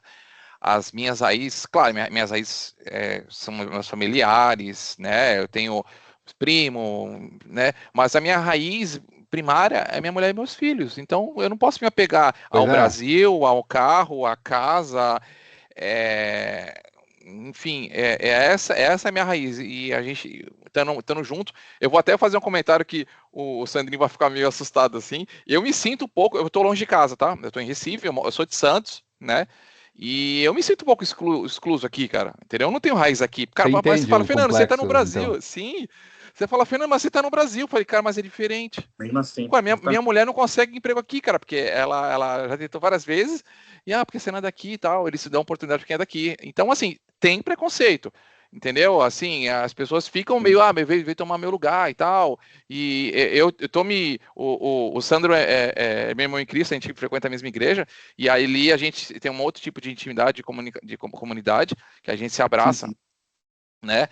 Mas assim, fora igreja, cara, eu sou como se estivesse em outro país. E eu tô mais ou menos, tô bem longe, né? 2.000 e poucos quilômetros, né? Você tá bem mais, né? Mas assim, eu tô longe de casa. Eu tô longe de casa, bem longe de casa, né? Então, assim, eu tenho uma noção do que você tá falando. Agora, para você, para quem quiser acompanhar o teu trabalho aí, rede social, você quer deixar alguma informação para o pessoal te encontrar? Cara, eu sou muito ativo no LinkedIn, eu sou aquele cara chato Legal, no LinkedIn que fica postando quase todo dia, mas eu acho que a forma principal é o meu LinkedIn. tá bom. O meu alias no LinkedIn é Leandro ESC, o que seria as iniciais do meu sobrenome. Então, para quem quiser seguir o meu trabalho e ver as coisas sobre missão crítica e sobre disponibilidade no Azure, na Cloud, o LinkedIn é a forma que eu uso mais. Eu tô meio que LinkedIn eu só uso como forma profissional mesmo e hoje Tá, é a única rede social que eu tenho. Eu tô perfeito. tentando fazer essa limpeza tecnológica e Sim, fazendo mais. perfeito. Só mantive o LinkedIn para parte profissional mesmo. Legal, legal. Eu ainda vou pedir para você fazer uma mensagem final aí para quem quiser seguir um caminho parecido, mas aí você comentou do livro, se quiser mostrar o livro também, o que você escreveu aí, onde o pessoal pode encontrar. Os links que você falou, pessoal, eu vou deixar no comentário do vídeo quando eu lançar, tá? Ele falou de uns links aí que ele vai indicar de uns treinamentos, uns insights aí. E o livrão aí? Como faz o Esse pessoal livro encontrar? é chamado Longe de Casa. Eu não sei como que está a disponibilidade no Brasil agora, porque ele foi escrito já faz uns 4 anos. Tá na Mas Amazon, não? Não, eu não acho tem que na sim, Amazon. a editora chamada Helvetia, ela é uma editora de Portugal. Legal. E eles têm também disponível no site deles, mas com certeza deve estar no Amazon.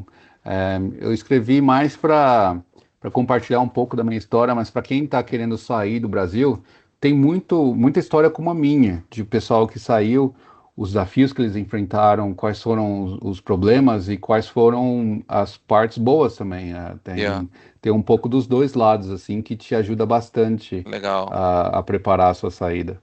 legal, legal. Vou E só sobre pedir, os vídeos, eu vou te mandar, assim, os tu links. manda o link. Eu uso muito com os mentores, as pessoas que eu faço mentoria, e são vídeos de 20 minutos, 15 minutos, bem Ah, curtos, legal, mas que te ensina tanta coisa que transforma a forma de você se apresentar para as pessoas, a forma de você se comunicar. legal, isso é Então, importante. Legal, muito bacana. interessante. Não, bacana, cara. Vou te pedir a mensagem final, vou pedir só pro Sandrinho falar. Sandro, como faz o pessoal aí te encontrar aí? Bacana. Eu uso bastante o Instagram, o Sandro David, com D no final. E aí, por lá, vocês conseguem me acompanhar, me encontrar também. Show de bola, show de bola. Obrigado, Sandrinho. Sandrinho foi meu partner aqui, meu co-host aqui para me ajudar aqui, falar com o gigante Léo. Leandrão, e aí, cara, uma mensagem aí final que você queira dar aí? Você já deu tantas mensagens, né? Tem sim, para o pessoal do seu canal que está querendo ver uma opção de sair do país e tentar a vida lá fora. Hoje as coisas estão mais difíceis do que elas eram há 15 anos atrás. E quando eu saí, 15 anos atrás, a mentalidade era a mesma. Então, são vários obstáculos que você sempre vai colocar na sua frente e você vai ter que fazer aquela decisão. Vamos ou a gente vai ficar com essa pulga na orelha pelo resto da minha vida? Como que seria o Leandro se ele tivesse ido para a Austrália? Como que seria o Leandro quando eu tiver 40, 50, 60 anos, se tivesse uma vida fora do país? Então, a forma que eu lidei com isso é de você sempre pensar no pior que possa acontecer. Então, se eu for para a Austrália, eu vou fazer um curso de 6 meses. Se der tudo errado, eu vou ficar 6 meses, vou aprender inglês e volto. O tudo errado já é muito para mim. Eu vou ter 6 meses de uma experiência morando fora do país, eu vou aprender uma língua nova e vou ter essa experiência que eu vou levar pelo resto da minha vida.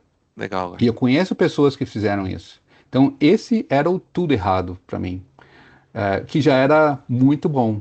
Então, você já sai com aquela cabeça mais relaxada. Bom, se tudo der errado, eu estou ótimo, não vai ter problema nenhum. E outra coisa também é que, como eu falei antes, a gente como brasileiro, nós temos um poder de super-herói. Nós temos esse calor humano que a gente sempre escuta as pessoas falarem, mas você só percebe o quão importante ela é para sua carreira e para sua vida pessoal fora da Austrália quando você realmente sai do país. O exemplo do seu amigo que ele deu de como que a gente se socializa melhor. As pessoas do meu time sempre falam, o Leandro é sempre a pessoa que gosta de festa, gosta de curtir a vida, tá sempre fazendo. Cara, não, eu sou brasileiro, não é o Leandro, é o brasileiro que tem essa. Isso aí. Essa semana a gente teve uma festa de carnaval no escritório e levamos sambista, levamos o pessoal para fazer batucada lá e o pessoal ficou besta, falou, caraca, meu, que legal. O pessoal chegou depois do evento, como é que eu faço para ir pro Brasil e tal? Eu falei, para ir pro carnaval você tem que ir solteiro. Não vai casado. E com Mas sabe, armadura também. mas vocês são tão felizes, vocês gostam tanto de curtir a vida. E tem uma história cultural, a gente tem uma explicação cultural. A gente tem tantos problemas no Brasil que se a gente não fizer isso, a gente fica louco, cara. Então, eu acho que são duas coisas importantes. Pensa no pior que possa acontecer, se você tiver um plano desse, e pensa que você tem um superpoder que vai fazer você ter uma vantagem muito grande, dependendo do país que você for. Que legal, cara. Que legal. Cara, quero te agradecer. Você, como sempre, um cara muito educado, muito gente boa. Tenho o maior carinho por você. E desejo o melhor para você, para sua família aí na Austrália, tá? Que você consiga alcançar todos os seus próximos passos, seus próximos patamares que você sonha aí, para você e para sua família. E, Sandrinho, muito obrigado também pela sua participação aqui. E encerramos aqui. Cara. Muito obrigado. Obrigado de novo pela oportunidade. Prazer te conhecer, Sandro. O convite está aberto. Se quiser vir para cá, comer uma carne de canguru, ajudar a matar umas aranhas e umas cobras aqui comigo, fica à vontade. Sim, Você sim, nem falou lá do... o motivo, né? Do canguru, que você ia dizer. Ah, Porque que... eu tenho aqui no meu celular, não sei se tem tempo ainda, mas eu Manda aí, tenho no manda meu aí. Manda aí. celular, são várias fotos que eu fui colocando no meu celular em decorrer dos anos dos bichos que eu encontrei. Então, Sim. é, tá vendo essa teia de aranha aqui, ó? Ela tem Aham. um funil, você consegue ver que ela tem um olho, Tô vendo. e dentro do olho tem uma aranha. Essa aranha é chamada teia de funil. Ela cria uma teia de funil e no final ela fica ali. É a aranha mais venenosa do mundo. E isso Nossa. aqui é na minha cerca aqui de casa. Então eu tenho várias das aranhas aqui, tá vendo? Ó, a aranha bem Mano. feia. E ela é fácil de identificar. Ela tem essa teia bem característica dela aqui, ó. Mas não tem um pesticida aí, um veneno que passa para vocês ficarem um pouquinho É, mais. isso. Essas fotos é quando eu passo o pesticida. Quando começa a ter muito, aí eu Tá. começo a passar o pesticida. Mas ela é feia, ela é cabeluda, feia, Olha. tá vendo? Tem umas Caraca. aranhas com uns formatos diferentes. Essa aranha, ela era muito grande, ó, chamada Huntsman, a caçadora. E a gente geralmente não mata ela, a gente bota ela pro lado de fora. Mas o difícil é pegar ela para colocar lá de fora. Essa daqui tinha É. mais ou menos desse tamanho aqui, assim, ó. Você é louco. Porque ela mata Nossa. essas aranhas pequenas. Menor. Essa é a minha foto da primeira vez que eu fui na praia na Austrália. Tinha um tubarão pequeno, mas ele estava meio que na areia ali, sem conseguir voltar, e eu consegui colocar ele de volta. Mas é um tubarãozinho pequenininho ali, tá vendo? Caraca. Não sei se consegue ver. É, o pessoal de Recife aqui tá acostumado. Aham. E Aqui eu chama tenho várias bicho-chamado. fotos dessa, cara. Várias fotos dessa de aranha, de bicho, de.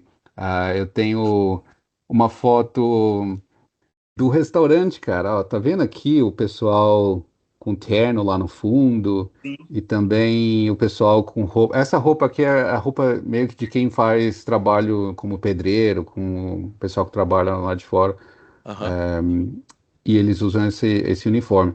Isso é um restaurante um pouco caro, e você vê ali os pedreiros almoçando junto Que com os legal. executivos ali da Que empresa, legal. que meio que exemplifica um pouco disso que eu falei.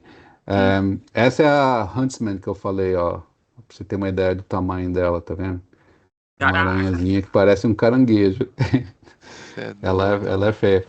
Então, eu tenho todas essas fotos aqui, mas quando o pessoal me pergunta o que que te mais assusta aí, é o canguru, porque o canguru, como ele é uma peste, ele está em todo lugar. E ele é muito grande. E tem um problema muito grande quando você está dirigindo à noite, que quando você dirige e ele está parado na rua, o farol do carro cria uma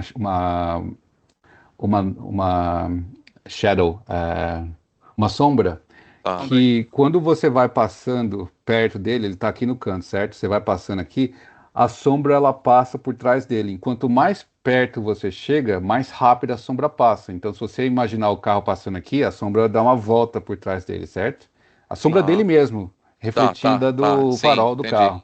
Entendi. Então, quando você chega muito perto, ele se assusta com a sombra passando aqui do lado dele, e o que que ele faz? Ele pula fora da sombra, na frente do seu carro.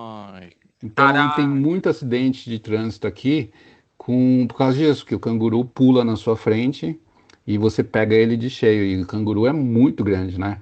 Então eu não dirijo muito à noite aqui, exatamente por esse motivo. Aqui em Canberra tem muito canguru, e o caminho para Sydney também tem muito canguru.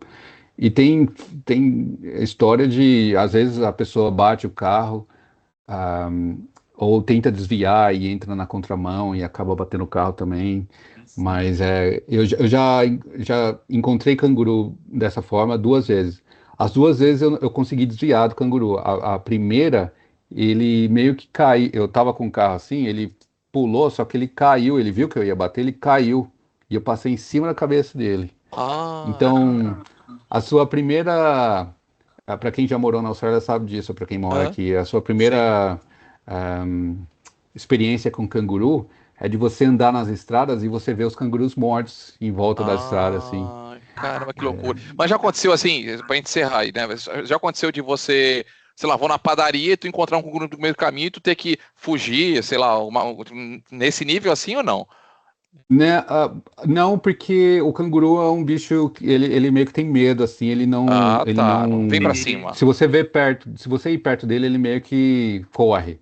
Agora Tá, tem um tipo de canguru que é o canguru vermelho, que é aquele canguru fortão lá, tá, Esse e eu já ele vi na geralmente é internet. o alfa do grupo. Se tá. você estiver chegando perto, ele vai ser o único que vai ficar. E o que que ele vai fazer? Ele vai colocar o rabo dele para trás, assim, ele vai sentar no rabo. Ele vai Aham. esperar você vir. Ele tá. Aquilo é como se fosse um bote que ele está preparando. Ele se apoia no rabo para ele usar as pernas dele para te atacar. Então, a perna do canguru, a pata do canguru, além de ela ser grande, ela tem umas garras, cara, que se ele fazer isso, se ele passar a garra em você, ela te rasga inteira, aqui, ó, da Caramba, barriga mano. até as pernas, cara. Então, Nossa, se você estiver vendo um canguru e o canguru for para trás, assim, quando você estiver perto, Corre. você não chega é o perto bote. dele, você corre. Loucura, loucura. Eu já posso falar que conheço um pouquinho de canguru aqui, só dessa aula aqui. Beleza, Leandrão. Obrigado. Fica aí. Fica bem aí, você. Valeu, Sandro. Valeu, Valeu. obrigadão, hein? Até a próxima. Até a próxima. Até a Tchau, tchau. Interessante isso aqui, eu nem sabia que Teams fazia isso. Eu não sei, é bem capaz, é muito provável, cara. Com todo o meu domínio de administração do Teams, eu tenho ativado lá, eu fui configurar para ativar a transcrição, eu tenho ativado um monte de groselha lá que não era para groselha, não tem a cara. Então, pode ser isso.